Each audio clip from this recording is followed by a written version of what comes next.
والذی ارسل رسولہ بالہدی ودین الحق لیظہرہ علی الدین کلہ صدق اللہ العظیم۔ درود پاک پڑھ لیں۔ اللہم صلی علی سیدنا و مولانا محمد وعلی آل سیدنا و مولانا محمد و اصحاب سیدنا و مولانا محمد وبارک وسلم ثم صلی علیہ۔ ہماری سنی قوم پر تاریخ نے بہت بڑا ظلم ڈھایا ہے،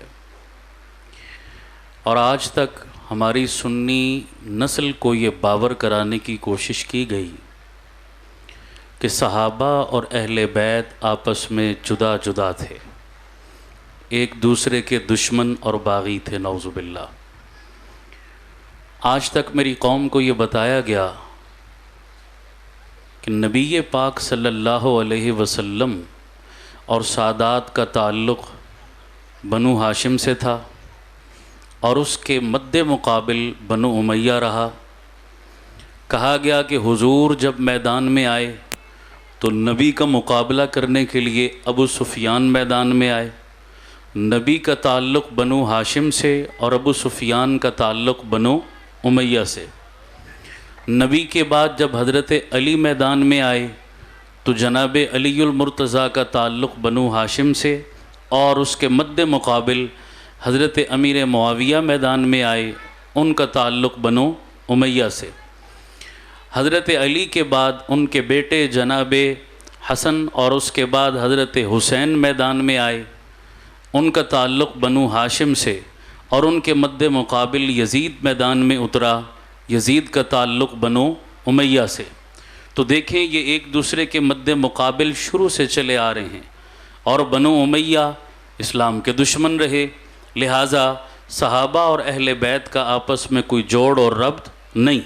اس پر پھر زیب داستان کے لیے روایات گھڑی گئی، یہاں تک کہ جھوٹی احادیث گھڑی گئی، کتابیں لکھی گئی، تاریخ لکھی گئی، قصے کہانیاں لکھے گئے، اور آج کا سنی مسلمان یہ بات سمجھ رہا ہے اور سوچ رہا ہے کہ شاید واقعتاً ایسا تھا، حالانکہ یہ بات بالکل درست نہیں۔ دوسری بات میں یہ عرض کرنا چاہتا ہوں، آپ کبھی اس بات پر غور کریں، آج 10 محرم الحرام ہے، حضرت حسین اور ان کے رفقا کو ہم خراج تحسین پیش کرنے کے لیے بیٹھے ہیں۔ میں سب سنیوں کو ایک سوال چھوڑ کے جا رہا ہوں، اس سوال پر آپ سب نے غور کرنا ہے۔ آپ پورا سال تو ایک طرف رہ گیا، محرم میں بھی دیکھ لیں آپ، حضرت حسین کی کل زندگی 56 یا 58 سال تھی۔ اب 56 یا 58 سال میں آپ نے کبھی نوٹ کیا کہ آج ہمارے سٹیجوں پر، ہمارے ممبروں پر، سب نہیں لیکن ہمارے کئی ایک علماء کرام، ذاکرین، آپ ان کی زبان سے سنیں گے کہ حضرت حسین کا بچپن بیان کیا جاتا ہے، پیدائش بیان کی جاتی ہے کہ حضور نے گھٹی ڈالی، حضور نے لعاب دہن دیا، اللہ کے نبی کی زبان چوسی، حضور کے کندھوں پر سوار ہوئے، حضور نے سجدے میں سواری کرائی، اللہ کے نبی نے گود میں اٹھا کر کھلایا، اللہ کے نبی ان کے چہرے پر بوسے دیتے، حضور نے حسن و حسین نام رکھا، اللہ کے نبی نے ان کا عقیقہ کیا۔ یہ سارے فضائل سنائے جاتے ہیں۔ شروع کے حضرت حسین کی زندگی کے 5-6 سال قوم کو اس ممبر سے سنائے جاتے ہیں۔ اس کے بعد پھر چھلانگ مار کر سیدھا کہاں چلے جاتے ہیں؟ واقعہ کربلا۔ حضرت حسین 1 محرم کو یہاں پہنچے، 2 کو یہاں پہنچے، 6 کو وہاں پہنچے، 10 کو یہ واقعہ ہو گیا۔ 6 سال شروع کے اور 10 دن آخر کے، ٹوٹل زندگی کتنی تھی؟ بولو سنیو، کتنی تھی؟ کیا حضرت حسین کی زندگی 6 سال 10 دن تھی؟ اگر تھی پھر تو میں چپ کر جاتا ہوں، لیکن اگر حضرت حسین کی زندگی 56 یا 58 سال ہے تو میرا سوال ہے ان ممبروں سے کہ وہاں سے حسین کی 50 سال کی درمیان کی زندگی کیوں گول کر گئے؟ سوال بنتا نہیں بنتا؟ کبھی ممبروں سے جناب حسین کی درمیان کی 50 سالہ زندگی کو بیان کیا گیا؟ میں خدا کی قسم اٹھا کر کہتا ہوں، جس دن ممبروں سے جناب حسین کی درمیان کی 50 سال کی زندگی بیان ہونا شروع ہو گئی، خدا کی قسم سارا مسئلہ حل ہو جائے گا، حق و باطل کا فرق معلوم ہو جائے گا۔ وہ بات سمجھ آ رہی ہے نہیں آ رہی؟ آج ہم نے یہ مطالبہ کرنا ہی چھوڑ دیا. ہم روایتی تقریریں سنتے ہیں, شعر و شاعری سنتے ہیں, جذباتی نعرے سنتے ہیں اور چلے جاتے ہیں. یہ مطالبہ کرنا چھوڑ دیا. اور جب حسین کی درمیان کی 50 سال کی زندگی بیان ہوگی, بتاؤ کسی تھانے کو مسئلہ ہوگا, ایس ایچ او کو مسئلہ ہوگا, سی ٹی ڈی والے کو مسئلہ ہوگا؟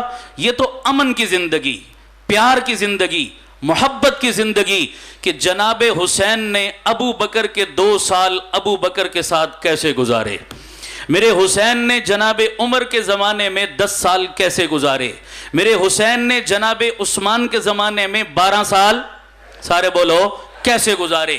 اب بتاؤ, میرا آپ سے سوال ہے, یہ درمیان کی حسین کی 50 سال کی زندگی ہمیں عداوت بتا رہی ہے یا محبت بتا رہی ہے؟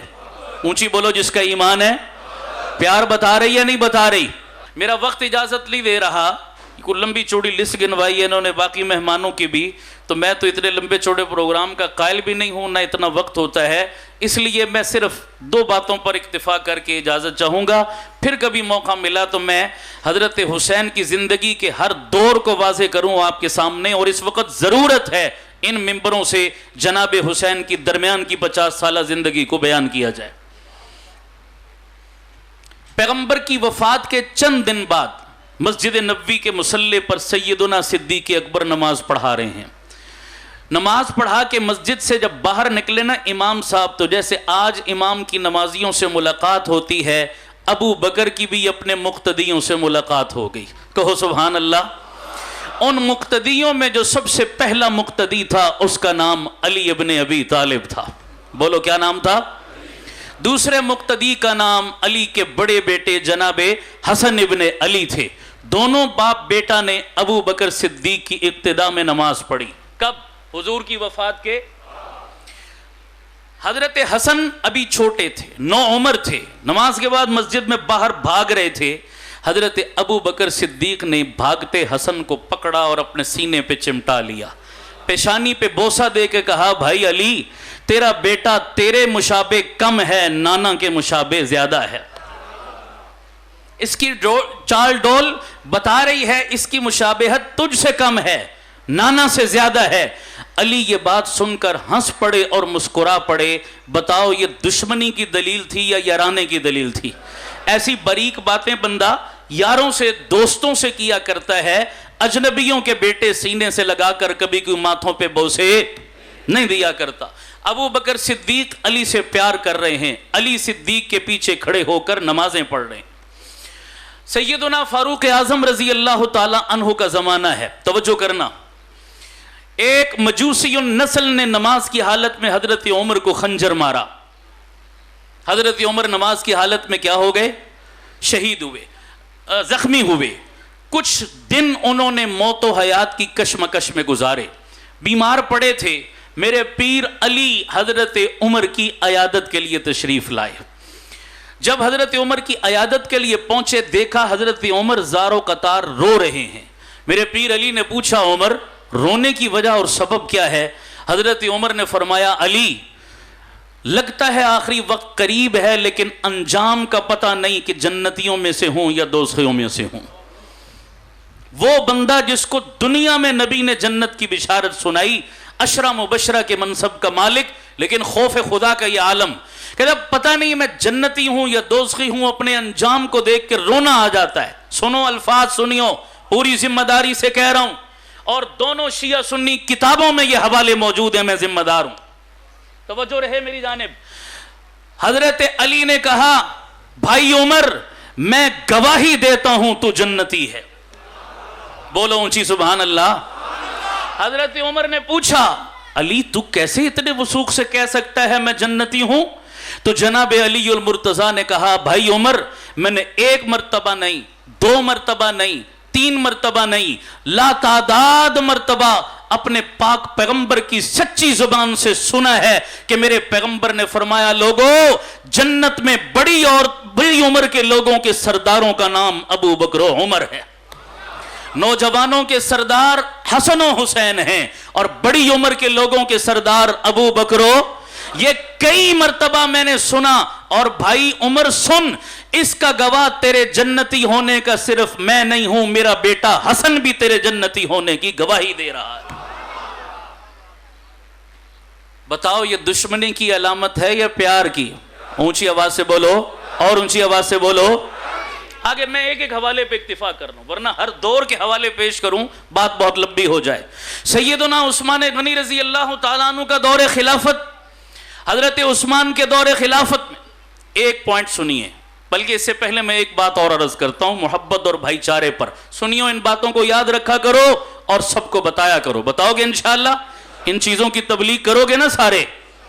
مجھے بتائیے، حسن کے بابا، حسین کے بابا حضرت علی المرتضیٰ کی شادی کس سے ہوئی؟ بولو بولو، کس سے ہوئی؟ علی کو فاطمہ کے ساتھ اس نکاح کے لیے تیار کرنے والے، مشورہ دینے والوں کا نام ابو بکر و عمر ہے۔ ان دونوں نے جا کر علی کو تیار کیا تھا، علی پیغمبر کی بیٹی تیرے گھر سے زیادہ کسی گھر میں نہیں سجتی، لہذا ہماری رائے ہے بھائی علی، تو پیغمبر کی بیٹی سے رشتہ مانگ۔ اور رشتہ منگوانے والوں میں بھی ابو بکر و عمر شامل تھے۔ رشتہ طے ہوا، نکاح مسجد نبوی میں ہوا، اور میرے پاک پیغمبر نے جناب علی کا نکاح مسجد میں پڑھایا، صحابہ کی محفل سجی ہے، اور میرے نبی کے الفاظ سنو، شیعہ سنی کتابوں میں موجود ہے۔ میرے نبی نے فرمایا، لوگو اللہ نے مجھے حکم دیا ہے میں اپنی بیٹی کا نکاح علی المرتضیٰ سے کر دوں۔ کس نے حکم دیا؟ اللہ نے حکم دیا۔ اور مشورے کون دے رہا ہے؟ گویا ابو بکر و عمر کے مشورے کی تائید میرا رب بھی آسمانوں پہ کر رہا ہے۔ اللہ نے مجھے حکم دیا کہ میں تم سب کو گواہ بنا کر علی کا نکاح اپنی بیٹی سے کروں۔ جب پیغمبر نے بولا میں تم سب کو گواہ بناتا ہوں، تو سب سے پہلی لائن میں گواہوں میں ابو بکر و عمر بیٹھے ہوئے تھے۔ گویا علی کے نکاح کے گواہ بھی کون؟ اونچی بولو کون، اور اونچی بولو کون۔ اور جاؤ فقہ کی تمام کتابوں کو اٹھا کر دیکھ لو، نکاح میں بنیادی شرط کون ہوتی ہے؟ سارے بولو، کتنے گواہ؟ اگر دو نہ ہو ایک ہو نکاح ہو جائے گا، دو کا ہونا بھی ضروری، دونوں کا مسلمان ہونا بھی ضروری۔ ابو بکر و عمر پہ انگلی اٹھائے گا، خدا کی قسم 14 صدی کی سادات کی نسل کا ایمان اور نسب مشکوک ہو جائے گا۔ بولو صحیح ہے یا غلط ہے؟ اگر سادات کے نسب کو بچانا چاہتے ہو، علی اور فاطمہ کا نکاح درست کرنا چاہتے ہو، حسن و حسین کے نسب کو، ان کی عفت کو بچانا چاہتے ہو، تو ابو بکر و عمر کے ایمان کی گواہی تمہیں دینی پڑے گی۔ صحیح ہے یا غلط ہے؟ تو گواہ کون بنے؟ اور اگلی بات سنیے، پیغمبر نے علی کو بلا کر کہا، چونکہ آپ جانتے ہیں علی المرتضیٰ بچپن سے کس کی کفالت میں تھے؟ میرے نبی کے گھر میں۔ حضور نے پوچھا، علی نکاح پہلے ہو گیا رخصتی بعد میں ہوئی؟ کچھ وقفے کے بعد ہوئی رخصتی۔ حضور نے علی کو بلا کر پوچھا، علی میرا دل چاہتا ہے میں تجھے رخصت کر دوں، بیٹی کو رخصت کر دوں تیرے گھر میں، تیرے پاس میری بیٹی کو دینے کے لیے حق مہر کا انتظام ہے؟ یاد رکھو مسئلہ، اسلام میں حق مہر ہے، جہیز کا کوئی تصور؟ کافرانہ ہندوانہ رسم ہے جہیز۔ کہا علی میری بیٹی کو دینے کے لیے کچھ تیرے پاس توشہ ہے، حق مہر کا انتظام؟ کہا یا رسول اللہ میری کل کائنات ایک زرہ، ایک جنگی جیکٹ ہے۔ کہا جا اس کو بازار میں فروخت کر کے آ، جو کچھ ملے نکاح کی رخصتی کے لیے بندوبست کر۔ جناب علی کہتے ہیں میں بازار میں پہنچا، بازار کے سب سے بڑے تاجر عثمان ابن غنی سے میری ملاقات ہو گئی۔ عثمان نے پوچھا بھائی علی کدھر آئے ہو؟ کہا رخصتی کا موقع حضور نے بھیجا، ایک ہی جیکٹ میری کل کائنات ہے، اسے فروخت کرنے آیا ہوں۔ کہا کتنے کی جو ہے وہ بیچو گے؟ 100 روپیہ قیمت۔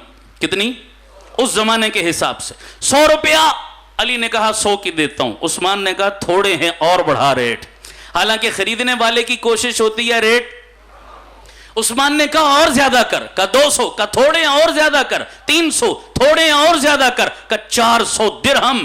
100 کی جیکٹ 400 درہم میں خرید لی عثمان نے، پیسے دے دیے، جیکٹ لے لی۔ کہا بھائی عثمان سودا مکمل ہو گیا؟ کہا سودا مکمل ہو گیا۔ کہا لے زرہ بھی تجھے واپس ہدیہ کرتا ہوں۔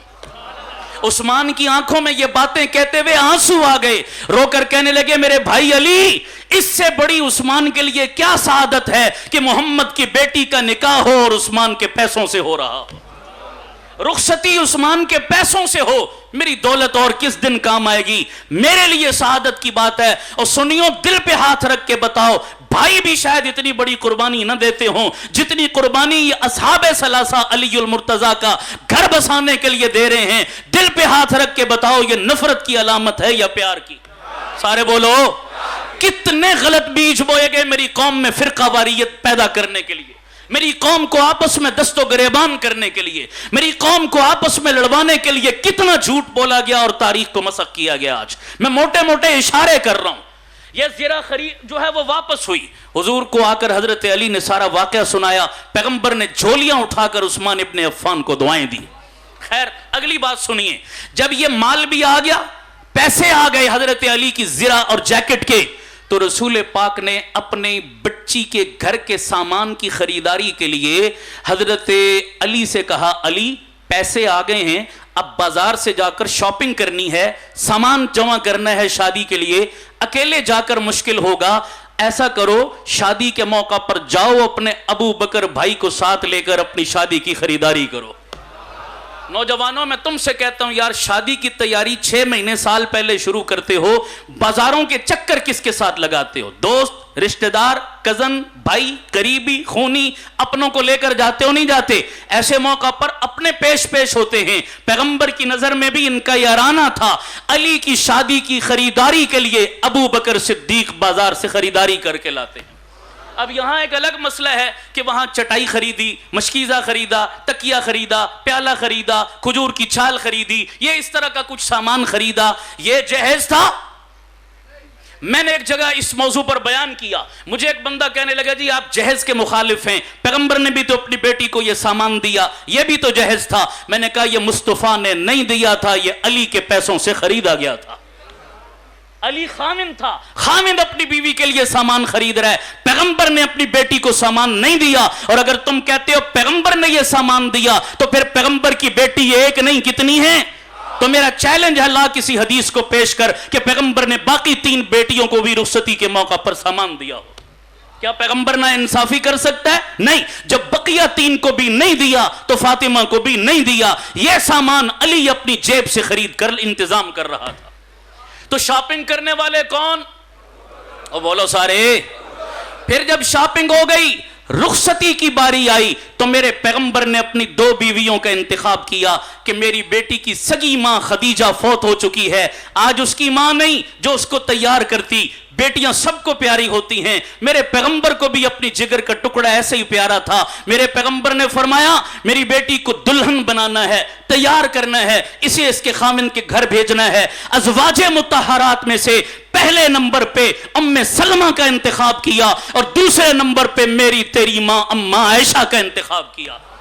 پیغمبر کی بیٹی فاطمہ، علی کی بیوی فاطمہ، حسن و حسین کی اماں فاطمہ، اس کو سجا کر سنوار کر دلہن بنا کر اس کے خامن کے گھر بھیجنے والی اماں عائشہ تھی۔ بول یہ دشمنی ہے یا محبت ہے؟ کچھ ہی بولو سارے۔ یہ میں نے موٹے موٹے اشارے کیے ہیں۔ اگلی بات سنیے، حضرت عثمان کا زمانہ، حضرت عمر نے بھی اپنی زندگی میں اہل بیت پہ مال نچھاور کیا، بدری لوگوں کے برابر وظیفہ دیا ہے۔ تمام اہل بیت کو، حضرت علی کو، حسن کو، حسین کو جتنا وظیفہ بدری صحابہ کو ملا اتنا ہی جناب عمر نے ان کو دیا۔ اور تمام لوگوں میں جب وظائف تقسیم ہوتے حضرت عمر سب سے پہلے نبی کے گھر سے آغاز کرتے تھے۔ خیر میں اب تفصیل میں جاؤں گا، پھر بات میری بڑھ جائے گی۔ حضرت عثمان غنی بھی یہی کام کرتے رہے۔ ایک چیز اور ہوئی، حضرت عثمان غنی کے کزن ہیں، ماموزاد بھائی ہیں، خراسان کے علاقے، خراسان اس وقت ایران میں شامل تھا، خراسان کے علاقے کو جب فتح کرنے کی نوبت آئی، سنیو، خراسان کے علاقے کو فتح کرنے کے لیے اپنے ماموزاد کزن کو حضرت عثمان غنی نے جہاد کا کمانڈر بنا کے روانہ کیا کہ خراسان کے علاقے میں جہاد کرو، فتح کرو۔ چنانچہ خراسان فتح ہوا، بہت سارا مال غنیمت مسلمانوں کو ملا۔ آپ جانتے ہیں مال آتا تو مال غنیمت، مرد آتے تو غلام بنتے، عورتیں آتی تو لونڈیاں بنا کرتی، اور وہ صحابہ میں مجاہدین میں تقسیم ہوتی۔ بہت سارے غلام اور لونڈیاں بھی آئی. ان لونڈیوں میں ایک عورت تھی جس کا نام تھا شہر بانو. بولو کیا نام تھا؟ اونچی بولو کیا نام تھا؟ شہر بانو. بعض نے لکھا ہے یہ واقعہ حضرت عمر کے دور میں آیا, بعض نے لکھا ہے حضرت عثمان کے دور میں یہ واقعہ پیش آیا. خراسان کا بادشاہ ہے, یزدگرد اس کا نام ہے, عربی میں اسے یزدجرد پڑھتے ہیں, اردو میں یزدگرد بولتے ہیں. بادشاہ ہے, اس کی بیٹی ہے, نام کیا ہے؟ بولو. شہر بانو اس کا نام ہے. اور وہ شہر بانو بادشاہ کی بیٹی ہے تو کیا کہلائے گی؟ ملکہ کہلائے, شہزادی کہلائے گی. آئی جب یہ مال غنیمت تقسیم ہوا تو حضرت عثمان نے کہا یہ شہزادی ہے, کسی عام بندے کے حصے میں نہیں, کسی شہزادے کے حصے میں آنی چاہیے. دو بیٹیاں, بعض مورخین نے دو بیٹیاں لکھی, دونوں قیدی بن کر آئی کہ دونوں شہزادیاں شہزادوں کے حصے میں آنی چاہیے. تمام صحابہ کی جماعت میں جناب عثمان غنی کی نظر حسن و حسین پہ پڑی تھی. کہ صحابہ کی جماعت میں یہی دو شہزادے ہیں یارو, ان دونوں شہزادیوں کو ان دونوں کے حصے میں دے دیا. اور شہر بانو جناب حسین کے حصے میں آئی اور حضرت حسین نے شہر بانو کو اپنے حصے میں لیا. اسی شہر بانو کے پیٹ سے جس بچے نے جنم لیا آج تک دنیا اس کو علی ابن حسین کے نام سے جانتی ہے, جسے آج تک تم امام زین العابدین کے نام سے پکارتے ہو. اب مجھے بتاؤ, جو لوگ حضرت عمر کے ایمان پہ شک کریں, عثمان کے ایمان پہ شک کریں, ان کی خلافت پہ شک کریں, تو بتائیے اگر ان کا ایمان ٹھیک نہیں تو ان کا خلیفہ بننا ٹھیک نہیں, ان کی خلافت ٹھیک نہیں تو ان کا جہاد ٹھیک نہیں, ان کا جہاد ٹھیک نہیں تو ان کی فتوحات ٹھیک نہیں, ان کی فتوحات ٹھیک نہیں تو ان کا مال غنیمت ٹھیک نہیں. جب ان کا مال غنیمت ٹھیک نہیں تو شہر بانوں کا حسین کے حصے میں آنا ٹھیک نہیں. جب حسین کے حصے میں شہر بانوں کا آنا ٹھیک نہیں تو پھر بتا سادات کے نسب پہ کیا اعتراض کرے گا تو؟ کربلا میں تو سب قربان ہو گئے, کون بچا تھا؟ ایک زین العابدین بچا تھا جس سے سادات کی نسل چلی ہے. آج قیامت کی صبح تک جتنے سید اور سادات پیدا ہو رہے ہیں, خدا کی قسم اٹھا کے کہتا ہوں, سادات اگر سچا سادات ہے اس کے جسم کا ہر بال ابو بکر و عمر عثمان کے ایمان اور خلافت کے برحق ہونے کی گواہی دے رہا ہے.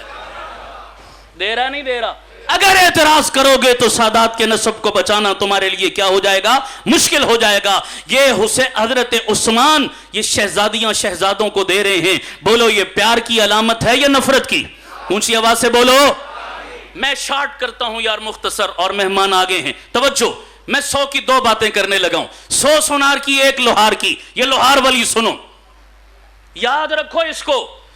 دنیاوی معاملات میں سب سے اہم معاملہ ہوتا ہے رشتوں کا لینا اور دینا.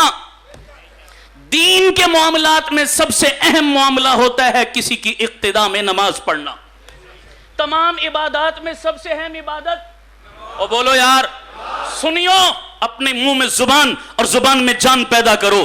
کبھی بھی کوئی گلی کوچے میں تمہیں ملے اور تمہاری سنیت پر انگلی اٹھائے, تمہاری فکر اور نظریے کو چیلنج کرنے کی کوشش کرے, تو کبھی تم بھی یہ سوال کر لیا کرو, کرنا چاہیے نہیں کرنا چاہیے؟ عبادات میں سب سے اہم عبادت کسی کی اقتداء میں نماز پڑھنا. میرا سوال ہے ان تاریخ دانوں اور جھوٹے گویوں سے جو آج تک لوگوں کو پٹی پڑھاتے آئے کہ اہل بیت اور صحابہ آپس میں جدا تھے, تو پھر مجھے بتاؤ, ابو بکر کے 2 سال, جناب عمر کے تقریباً 10 سال, جناب عثمان کے 12 دن کم 12 سال, سارا ملایا جائے تو یہ تقریباً 25-26 سال بنتے ہیں. 25-26 سال کے عرصے میں جناب علی المرتضیٰ نے کس کے پیچھے نمازیں پڑھی؟ بولو, انہی اصحاب ثلاثہ کے پیچھے.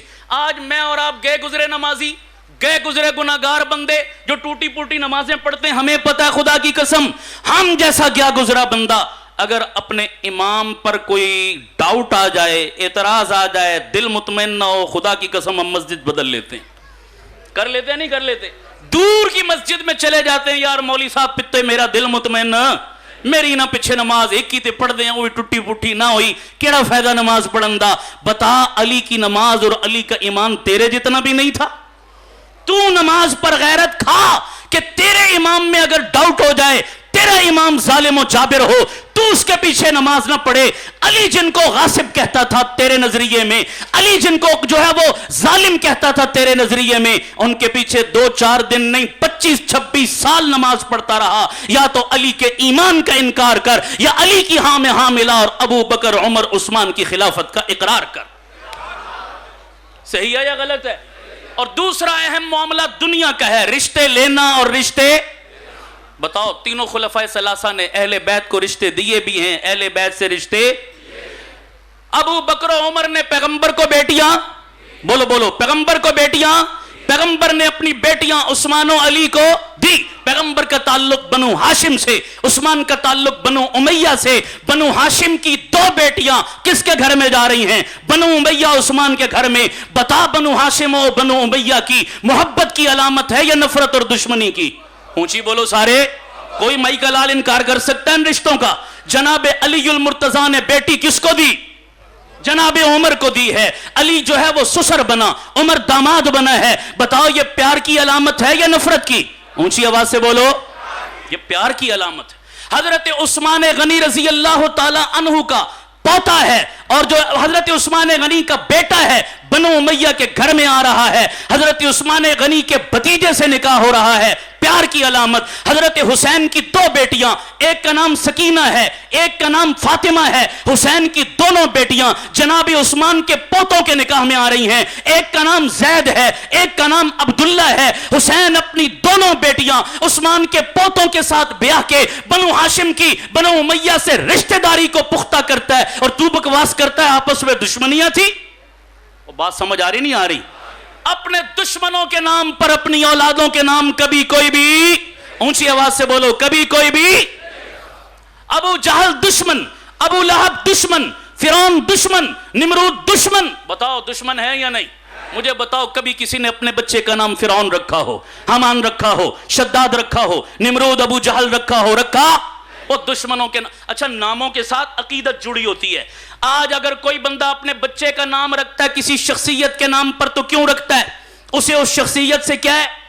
محبت ہے، پیار ہے، الفت ہے، عقیدت ہے۔ ان ناموں کے پیچھے عقیدت وابستہ ہوتی ہے ہماری۔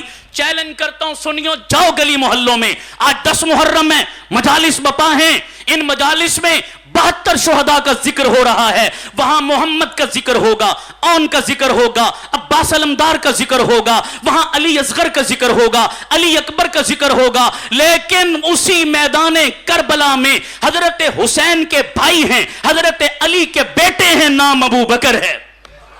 علی کے بیٹے کا نام، دوسرے بیٹے کا نام عمر، تیسرے بیٹے کا نام عثمان۔ اور اسی میدان کربلا میں حسین کے یہ بھائی حسین کا دست و بازو بن کر شریک تھے لڑائی میں، اور علی کے طرفداروں میں سب سے پہلے جام شہادت نوش کرنے والا ابو بکر تھا۔ کیا وجہ ہے آج سارے نام شہداء کربلا میں گنواتے ہو، ابو بکر کا نام کیوں نہیں گنواتے؟ عمر کا نام کیوں نہیں گنواتے؟ عثمان کا نام کیوں نہیں گنواتے؟ علی نے اپنے تینوں بچوں کے نام خلفائے ثلاثہ کی محبت میں رکھے تھے۔ حضرت حسن کے بچے کا نام خلفائے ثلاثہ کے ناموں پر ملے گا۔ حضرت حسین کے 3 بیٹے ہیں، ایک بیٹے کا نام عبداللہ ہے، ایک بیٹے کا نام علی اکبر ہے، اور ایک بیٹے کا نام ابو بکر ہے۔ حسین کے تینوں بیٹوں میں سے ایک بیٹے کا نام ابو بکر تھا۔ اسی علی کی اولاد میں ایک امام کا نام موسیٰ کاظم ہے۔ امام موسیٰ کاظم کی 18 بچے بچیاں تھے، ان 18 بچے بچیوں میں سے ایک بیٹی کا نام عائشہ صدیقہ تھا۔ یہ کیوں نہیں بتاتے قوم کو؟ اور بھلا دشمنوں کے نام پر اپنی اولادوں کے نام کو رکھتا ہے؟ اونچی آواز سے بولو، کس کی علامت ہے؟ بولو بولو، کس کی علامت ہے؟ اور اونچی بولو، کس کی علامت ہے؟ پیار کی علامت، محبت کی علامت۔ بے شمار اس پر دلائل دیے جا سکتے ہیں۔ سنیو، عقیدہ بناؤ۔ اگلے دن ایک جگہ میں نے سنا نعرہ لگایا جا رہا تھا 2 مکتبہ فکر کا نام لے کر، جی دونوں آپس میں بھائی بھائی۔ کیا لگایا جا تھا؟ دونوں آپس میں بھائی بھائی۔ میں نے کہا مجھے کوئی انکار نہیں ہے، میں صلح کا فارمولہ دے کر جا رہا ہوں، میں ہر جگہ یہ بیان کر رہا ہوں۔ میں نے کہا لوگوں، ہم صلح کے قائل ہیں، ہم شرارتی نہیں، ہم فسادی نہیں، ہم بھی کہتے ہیں صلح ہونی چاہیے، ایک ہونا چاہیے، صلح ہو جائے دونوں مکاتب فکر میں، سارا ٹنٹ اور جھگڑا ختم ہو جائے۔ لیکن صلح کا معیار وہ ہے جو دیا میرے مصطفیٰ نے تھا، کیا حسن ابن علی نے تھا۔ صلح کا معیار وہ ہے جو حسن ابن علی قائم کر کے گئے، جن اصولوں پر حسن ابن علی نے جناب امیر معاویہ سے صلح کی تھی، دونوں شہزادوں نے ان کے ہاتھ پہ بیعت کی تھی۔ امیر معاویہ اور حسن و حسین بھائی بھائی بن کر رہے تھے، انہی اصولوں پر آج ہم بھی بھائی بھائی بن سکتے ہیں، نہیں بن سکتے؟ اونچی بولو سارے۔ تو بھائی بھائی بنانا ہے، اصول وہاں سے لیں گے، معیار وہاں سے لیں گے. اگر اوپر جدائی دکھاؤ گے تو نیچے کبھی بھی بھائی نہیں بن سکتے بابا. اس لیے ہماری دو آنکھیں، ایک سے ہم صحابہ دیکھتے ہیں، دوسرے ایسے اہل بیت دیکھتے ہیں، دونوں کے در کے نوکر اور غلام ہیں، دونوں کی پہرے داری اور چوکیداری کرتے رہیں گے. یار زندہ ملاقات باقی. وآخر دعوانا ان الحمدللہ.